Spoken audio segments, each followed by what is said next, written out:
Pemirsa, sebuah video viral di media sosial memperlihatkan ratusan jamaah umroh yang berada di dua bis diduga diterlantarkan oleh Biro Umroh yang memberangkatkannya. Pada jamaah bukannya dibawa menuju bandara untuk pulang ke tanah air, namun justru berputar-putar di Jeddah. Jamaah tersiksa langsung. Belum makan ini. Belum makan. Lapar. Tersiksa. Belum makan Pak, jamaah Pak. Lapar. Tolong.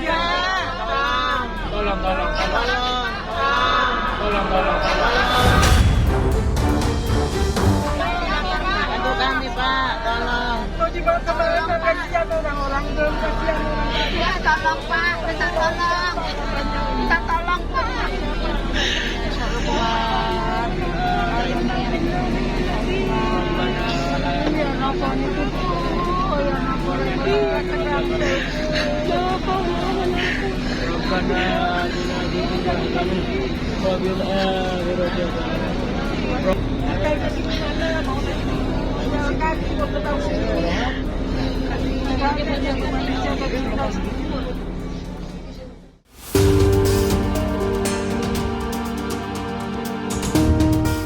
Diketahui Biro Umroh berinisial BZZ berasal dari Jember, namun kantor pusatnya terletak di Situbondo.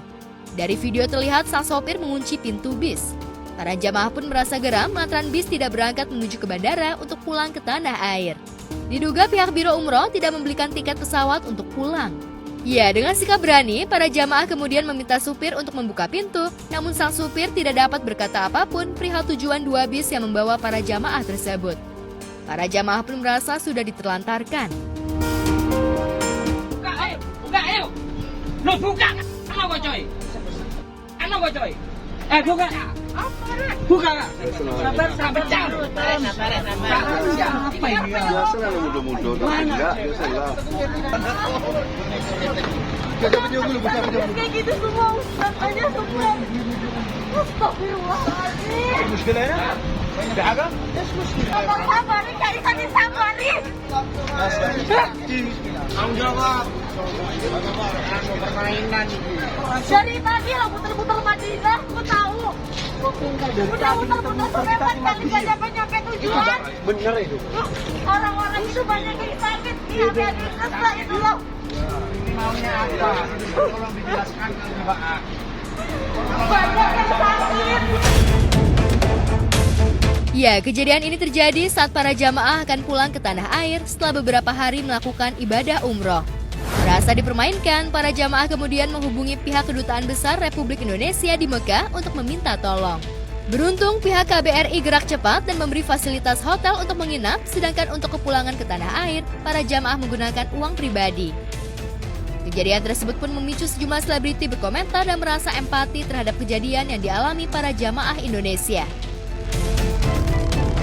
Ya itu sih yang buat aku ya, makanya kalau siapapun artis, public figure atau siapapun yang bekerja sama dengan travel harus benar-benar memikirkan juga orang-orangnya. Jadi kayak aku kalau kerja sama travel, aku bilang kalau kamu membohongi satu orang pun maka saya yang akan menuntutnya. Karena orang itu mau travel karena saya, jadi saya nggak mau ada orang yang tertipu. Sama buat teman-teman juga yang mau travel bersama umroh, pastikan kalian punya surat perjanjian yang mengikat, bukan yang dibuat oleh travel tapi kalian yang bikin. Gitu, bahwa kalian sudah membayar travel dengan harga sekian yang dijanjikan, nginep di hotel sekian, bayar paspornya, bayar visanya, hotelnya, tiketnya, semuanya minta orang travelnya tanda tangan, ada cap travelnya secara resmi, ada fotonya, sehingga kalau ditelantarkan kalian bisa nuntut balik secara hukum.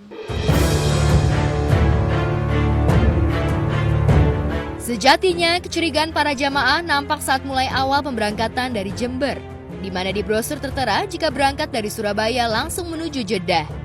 Namun yang terjadi justru dari Surabaya, para jamaah dinaikkan bis kembali menuju Jakarta dan di Jakarta menginap di hotel semalam. Kemudian keesokan harinya baru diterbangkan, namun tidak langsung ke Jeddah akan tetapi menuju Dubai. Dan saat perjalanan, para jamaah diketahui tidak diberi makan dan minum, padahal mereka membayar 36 juta rupiah per orang. Ya, saya dari Surabaya, dari rumah katanya Surabaya mau penerbangan. Nah, tahunya saya dialihkan bis ke Jakarta. Jakarta itu saya masih nginep di hotel 1 malam. Udah itu tak keliru saya pukul 3 berangkat ke bandara Jakarta ya. Dari Jakarta langsung ke Dubai. Dari Dubai itu udah kasih makan, udah ada air. Udah itu udah dari Dubai naik pesawat lagi ke Jeddah. Itu ya sama, tidak ada makanan, tidak ada air. Nah itu udahlah. Nyampe di Mekah kan udah pakai ihram ya, dari base ya, pakai ihram lalu langsung melakukan ibadah dari sana.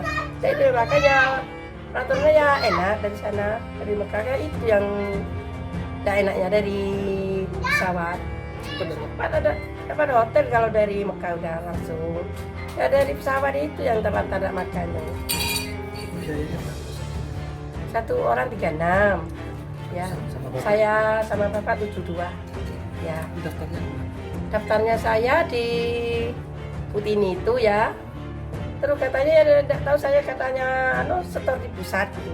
Tahu jam itu. Levelnya ya. PT ya. Ya, karena Biro Perjalanan Haji yang memberangkatkannya diduga tidak bertanggung jawab, Sumiati pun harus mengeluarkan kocek pribadi sebesar 17 juta rupiah untuk kepulangan ke tanah air naik pesawat bersama suaminya. Itu kan katanya saya kan disuruh check out dari hotel pukul 2. Nanti pukul 2 check out ya Bu, bapak-bapak, ibu-ibu gitu. Oh iya, nanti pukul 3 bisnya datang. Nah tahunya udah sampai maghrib. Bisnya datang baru berangkat itu nanti menuju ke Bandara Jeddah.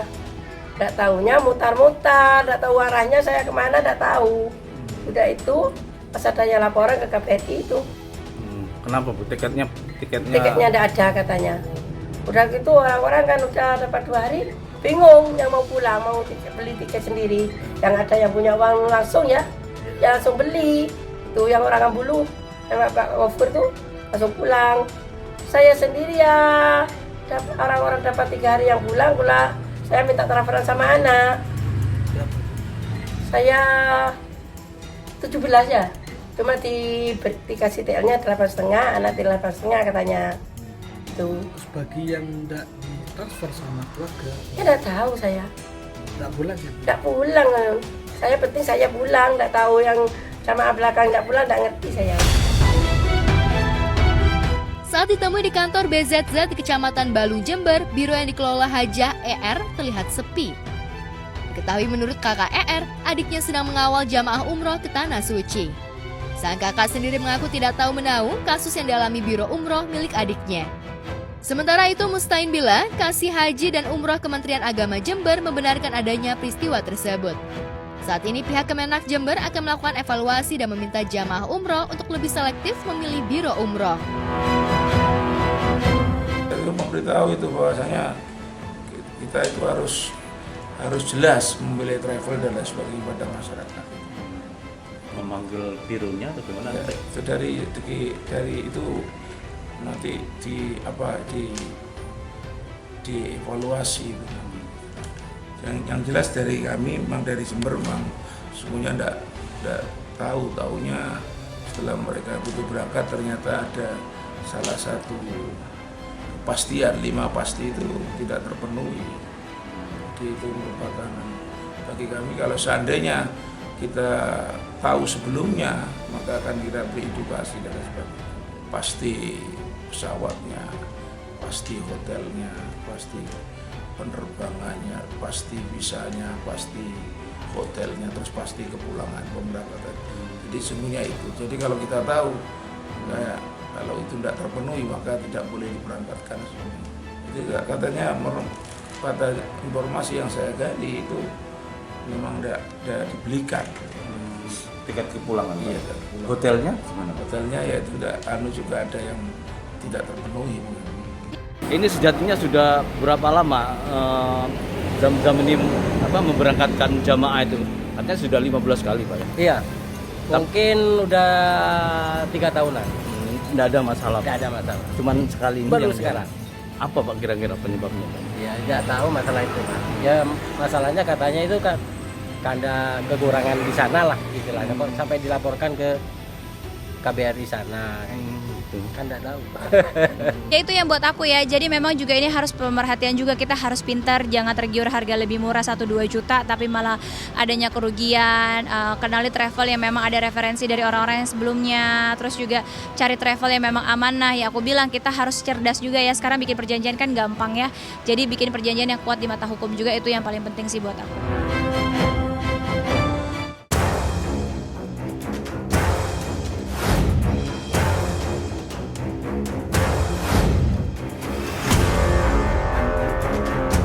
Sementara itu, seorang pengendara motor viral di media sosial lantaran aksinya yang bersikap arogan ke petugas SPBU.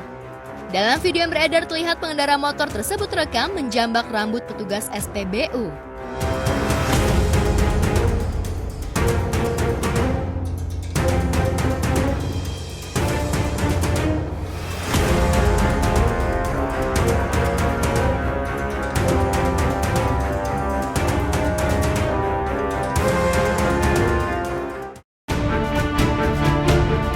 Ya, aksi arogan pengendara motor tersebut disinyalir lantaran pengendara motor tak terima bahan bakar yang diisi petugas SPBU sedikit meluber ke tangki motornya. Momen pengendara motor bersikap arogan ke petugas SPBU itu pun terekam di CCTV. Diketahui kejadian tersebut terjadi di SPBU Pongangan, Gunung Pati, Semarang. Jelas aksi arogan pengendara motor itu viral di media sosial. Sejumlah netizen dan selebriti pun ikut gemas menyoroti aksi arogan pengendara motor kepada petugas SPBU. Jadi aku menanggapinya itu, aku ngeliatnya kaget ya, karena kan yang pertama sekarang tuh video pasti kalau kita videoin apapun pasti langsung viral, banyak yang menanggapi, terus banyak komennya tuh aneh-aneh deh. Dan itu juga sebenarnya salah keduanya ya, tapi mungkin karena siang-siang juga, terus panas, udah pasti kan kalau cowok lebih emosi, yang seharusnya bisa baik-baik dua-duanya. Tapi menurut aku sih, kalau aku ngeliatnya dua-duanya salah. Yang satunya juga mungkin lagi kurang teliti, bapaknya juga mungkin lagi emosi banget gitu, mungkin seharusnya bisa baik-baik. Dan mungkin yang videoin juga harusnya nggak usah jadi kompor, harusnya justru menenangkan situasi di sana, jadinya lebih baik.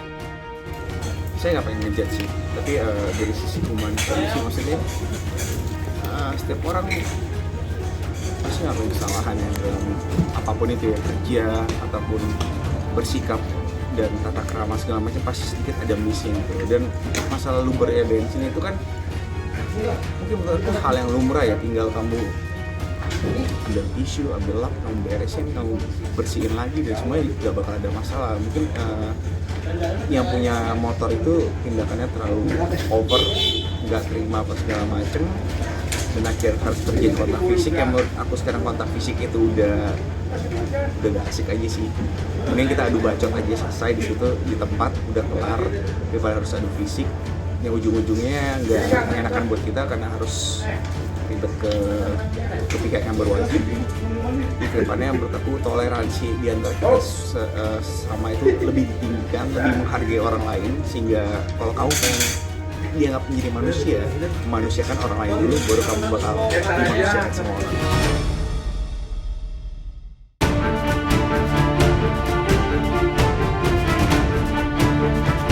Bullying atau hujatan kerap dialami sejumlah selebriti. Kali ini hujatan mengarah kepada pedangdut Lesti Kejora. Istri Rizky Bilar tersebut diketahui tengah mendapat hujatan dari para fans fanatik Fuji lantaran unggahan foto di akun Instagram miliknya. Diketahui belum lama ini, Lesti membagikan foto kebersamaan bersama rekan-rekan selebriti, diantaranya bersama Alia dan Tisa Biani.